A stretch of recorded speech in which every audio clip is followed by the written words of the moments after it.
তো আসসালামু আলাইকুম প্রিয় দর্শক, দেখতে পাচ্ছেন আশেপাশে কাশফুলের মেলা। এর মধ্যে আমরা এসেছি অফিসের দুজন কলিগ নিয়ে। একজন হচ্ছে আমাদের নতুন ফেমিকন পিলের নতুন কাভার হবে, তার মডেল হিসেবে আমরা শিহাবকে এবং মিজানকে নির্বাচিত করেছি। প্রথমেই আমরা শিহাবের ছবিগুলো নিব। এতদিন তো শুনেছি যে মেয়েরা ফেমিকন পিল খায়, বাট এখন থেকে ছেলেরা খাবে।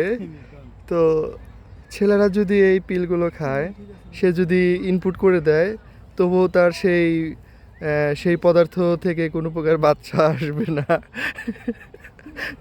মডেলটি অনেক লজ্জা পেয়েছে। এদিকে মিজান ফটোশ্যুট করতে গিয়ে শুকনো গুহের উপর পাড়া দিয়ে অল্পের জন্য বেঁচে গেছে। ও, তাদের জীবনটা ফেমিকনময় হয়ে যাক এই কামনা করি। দর্শক রাখছি, দেখুন মডেলটি কি খুশি।